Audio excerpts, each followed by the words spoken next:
इनुस भाई, आप देख रहे हैं, आप लेबर कॉलोनी से वाकिफ भी है और जिस तरह से यहाँ के घर टूटने की अफवाहें चढ़ रही हैं, बिल्डोजर भी आ रहे हैं, लोगों में जनता का माहौल है, दहशत का माहौल है, इसके ऊपर आप क्या कहना चाहेंगे?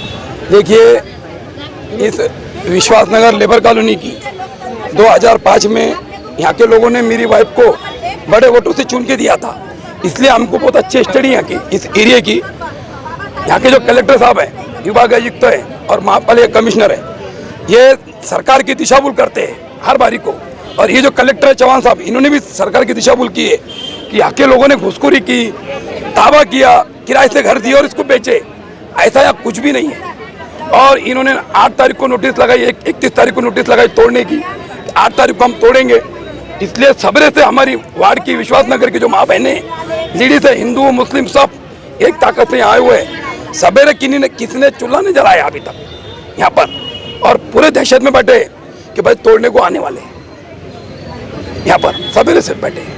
सर, हम देखते हैं कि जब अतिक्रमण की गाड़ी आती है, एक मौज वाले को पुलिस वाला उठा देता है, जैसा आपने जानकारी दी कि एक घर में घुसे हैं और बेच डाला गया है। इतना बड़ा प्रकरण होता है, इतनी बड़ी घटना होती है, उस वक्त प्रशासन क्या कर रहे थे, अधिकारी क्या कर रहे थे, इसके पर आप कुछ बोलना चाहेंगे? सर देखिए, लेबर कॉलोनी पे हमेशा अन्याय हो रहा है। लेबर कॉलोनी पे ऐसी 15-16 लेबर कॉलोनियाँ पूरे मराठवाड़े में बनाई हुई है और सरकार ने 14 लेबर कॉलोनियाँ जो लोगों ने सेवा की 50 साल से 40 साल से गवर्नमेंट की, इनके नाम पे की।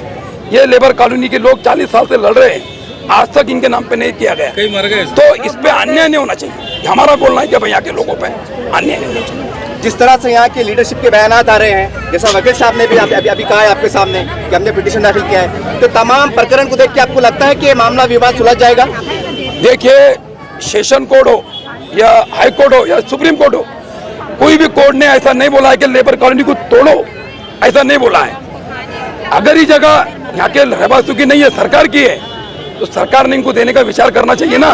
बस दिल्ली सरकार बोलती है कि हम गरीबों को घर देंगे, महाराष्ट्र सरकार बोलती है हम गरीबों को घर देंगे। यहाँ तो ऑलरेडी लोग घर में रह रहे हैं, इनको देना चाहिए।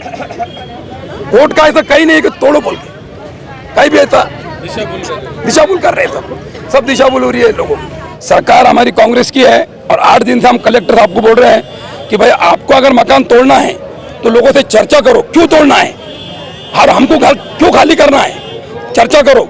इन्होंने 8 दिन से कोई चर्चा नहीं की। लेबर कॉलोनी खाली करना इतना आसान नहीं है, ये कोई झोपड़पट्टी नहीं है ये खाली करने को कि तुम लोगों को मार के आकर देंगे। इन्होंने कोई दावा नहीं किया। यहाँ के लोग और हमारी बहनें इतनी पक्की है, बिल्कुल घर खाली नहीं करेंगे। अगर तोड़ने को आएंगे तो हमारे देश के जो महापुरुष है डॉक्टर बाबा साहब अम्बेडकर, इन्होंने जो देश की घटना बनाई है, जो हमको लड़ने का अधिकार दिया, हमको इन्होंने बोला घटना में कि भाई आप मांगो, अगर मांगने से नहीं मिलता तो बाद में छीन के लो। तो हम जो है आज जो रोड पे खड़े हैं पूरे संघर्ष के साथ, कोई भी आने दो, चाहे पुलिस आने दो या इनको SRP लेके आने दो या बुलडोजर लेके आने दो, कोई भी बहन यहाँ से हटने को तैयार नहीं है। पूरी ताकत से हम लड़ेंगे और हमारी जान भी गई इस इलाके की पूरे महिलाओं की, मुझे तो पीछे नहीं हटेंगे। सर, लेकिन हमने देखा है कि यहाँ पर बुलडोजर आके चले गए हैं, हो सकता है शाम में और पलट आएंगे, तो फिर क्या होगा? देखिए, आपने अभी सवाल किया है कि आप कांग्रेस के कार्यकर्ते हैं। मुझे हमारी बहनें, वार्ड के लोग बहुत बोल रहे हैं, इन्होंने सरकार तुम्हारी है, कांग्रेस सरकार तुम्हारी है और कांग्रेस तोड़ रही है। तो मैं सरकार को चैलेंज कर रहा हूँ, अगर से यहाँ बुलडोजर चलेगा तो सबसे पहले कांग्रेस के कार्यकर्ते के जान जाएंगे यहाँ पे, और कांग्रेस का कार्यकर्ता सबसे पहले बुलडोजर के सामने लेटेगा, फिर हमारी पूरी जनता लेटेंगी। और मुझे हमारे जितने मंत्री बैठे शिवसेना के, राष्ट्रवादी के, कांग्रेस से, इनसे उम्मीद है कि कांग्रेस के सच्चे कार्यकर्ता की जान नहीं जाने देंगे और यहाँ के लोगों को न्याय देंगे, घर नहीं तोड़ेंगे। तई आज जैसा अफवाहें चढ़ रही थी, बातें गर्दिश कर रही थी कि बुलडोजर आएंगे, बुलडोजर चला दिया जाएगा, आपका घर तोड़ दिया जाएगा। आप एक महिला है, परिवार वाले, आपके छोटे छोटे बच्चे। आज की सुबह का सूरज जब निकला तो आपको कैसा लग रहा है? रात भर 2 बजे से हम यहाँ पर बैठे हुए, 2 बजे से हम 20 से 25 औरतें यहीं पर बैठे हुए, सोए नहीं रात भर। किसी को नींद नहीं है, किसी को खाना अच्छा नहीं लगा, किसी ने खाना भी नहीं खाया हुआ। तो ये जैसा कि अब माना जा रहा है कि बुलडोजर आके गए हैं और भी आने वाले, ऐसी अफवाहें चढ़ रही हैं, और खासकर यहाँ के जो नेता लोग हैं, सभी पार्टी की बात कर रहा हूँ मैं, उनको आप क्या अपील करना चाहेंगे कि आप हमारे पे दया कीजिए, हमारा नेतृत्व कीजिए, हमारे लिए सहायता कीजिए? उनको वो बोलने के लिए सभी पार्टियों के लोग नेतृत्व भी कर रहे हैं और हमारे साथ कंधे से कंधा लगाकर खड़े हुए भी है। बुलडोजर आएगा, हमारे बच्चे और हम पहले रहेंगे, हमारे को रोनते हुए बुलडोजर ने घर तोड़ने के लिए आगे जाना। हमारी यही भूमिका है, जो घर में है वहीं पर रहेंगे, वहीं पर मरेंगे। हम घर छोड़ने वाले नहीं, कोई भी हालत में नहीं छोड़ने वाले। नहीं छोड़ सकते, हम घर नहीं छोड़ सकते।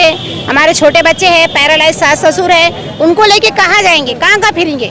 हाँ, ऐसा करो कि बुलडोजर लेकर आओ, हम सबको पहले रोन दो, बाद में हमारे घरों को निकालो। बाजी, आप कितने साल से यहाँ पर रह रहे हो? हमको कम से कम 40 साल हो गए, शादी होकर डायरेक्ट इधर ही चाहिए। अच्छा बाजी, हम देखते हैं जब तिरंगा हाथ में लेते हैं जी, तो 26 जनवरी होती है, 15 अगस्त होता है। आज तिरंगा लेने का क्या मतलब आज होता है? लेने का मतलब है हम हिंदुस्तानी है, हम एक है, हम नहीं, हमको हमारी ताकत को और हमको नहीं तोड़ सकते आप लोग, हमारी एकता को नहीं तोड़ सकते आप। हम एक है, एक थे और एक ही रहेंगे हम। ये आपने देखा कि तिरंगा महिला के हाथ में है, यानी कि यहाँ दहशत का माहौल है, खौफ का माहौल है, लेकिन ये संदेश भी जा रहा है कि तिरंगा हमारी जान है। जैसा इन्होंने कहा कि तिरंगे का मतलब ये है कि हम सब एक हैं, हमें संविधान पे भरोसा है, हमें कानून पे विश्वास है और वही कानून हमारे साथ न्याय करेगा। कुछ यही संदेश यहाँ की महिलाएं देने का प्रयास कर रही हैं। बेटे, आप यहाँ पर खड़े हैं, आपकी उम्र छोटी है, आप क्यों खड़े हैं? आपको क्या लगता है आप क्यों खड़े हैं यहाँ पर? हमारा जो इन्होंने रात के टाइम को जब नोटिस बोर्ड लगाया तो उसके बाद उन्होंने एक नोटिस दी है कि ये लेबर कॉलोनी टूटेंगी, उसके घर टूटेंगे। हम हमारे लेबर कॉलोनी को टूटे नहीं देंगे, हम सो जाएंगे डायरेक्ट बुलडोजर के नीचे और हमारे लेबर कॉलोनी को कुछ होने देंगे, टूटने नहीं देंगे। हम हमारी पूरे लेबर कॉलोनी की पूरी ताकत दिखाएंगे कि हम हमारे घर को बचाएं। Thank you. हमने एक रिट पिटिशन फाइल किया है before the honourable high court bench Aurangabad. हमने ये नोटिस इशू की है the additional commissioner and designated officer municipal corporation Aurangabad और the executive engineer public works department Aurangabad. और इस नोटिस में ऐसा मेंशन किया है कि it is expected that you stay off your hands and not proceed with the eviction notice dated 31 October 2021 until the matter is heard by the Honorable High Court, which has been given by the Tadekar and Associates Advocate for Petitioners. याचा अर्थ असाच आहे की प्रशासन आणि सरकार जोपर्यंत कोर्टामध्ये hearing सुरू आहे, प्रोसिडिंग सुरू आहे, ते कुठलीही ॲक्शन इथे घेऊ शकत नाही, याचं तुम्ही सर्वांनी नोंद घ्या. हायकोर्टामधलं मी आपल्याला सांगते तर ही नोटीस इश्यू झालेली आहे. The additional commissioner municipal corporation and executive engineers regarding filing the writ petition before the honourable high court bench at Aurangabad challenging the eviction notice dated 31/10/2021. This notice is me वाचून दाखवते आपल्याला. As per the instruction of my client Dinkar लोकांना it is expected that you stay off your hands and not proceed with the eviction notice dated 31/10/2021 until the matter is heard by the Honorable High Court. Hence, this is your information. And Tadekar, Advocate Tadekar and Associates are our advocates. Madam, मेरा सीधा सवाल आपसे ये है, जैसा आपने जानकारी दी कि मैं पिटीशन दाखिल किया है, तो क्या ये करने के बाद, ये पिटीशन दाखिल करने के बाद यहाँ की जनता को राहत मिलती नजर आएगी?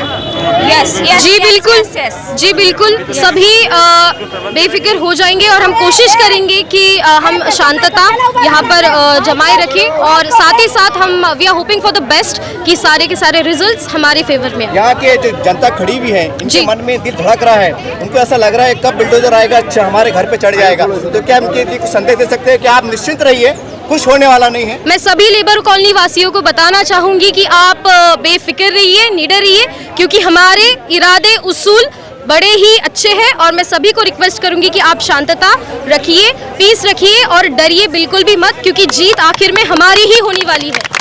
महाराष्ट्र नवनिर्माण सेना की यही भूमिका है. जो अधिकृत लोग हैं, जो अधिकृत लोग यहाँ पर 50-50, 70-70 साल से यहाँ पर रह रहे हैं, जिनके दादा, जिनके पिताजी आज गवर्नमेंट सर्विस में थे, यहाँ पर इनको घर अलॉट हुआ है. जो अधिकृत लोग हैं, ये अधिकृत लोगों को यहाँ पर न्याय मिलना चाहिए. अधिकृत लोगों को यहाँ पर जो भी उनका पुनर्वसन की जो मांग है हमारी, वो पुनर्वसन इनका होना चाहिए. शासन ने इनको पुनर्वसित करके देना चाहिए.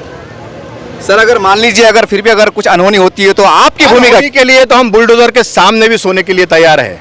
बुलडोजर के सामने महाराष्ट्र नवनिर्माण सेना का कार्यकर्ता यहाँ पर आके सोएगा, लेकिन ये घर को धक्का नहीं लगने देगा.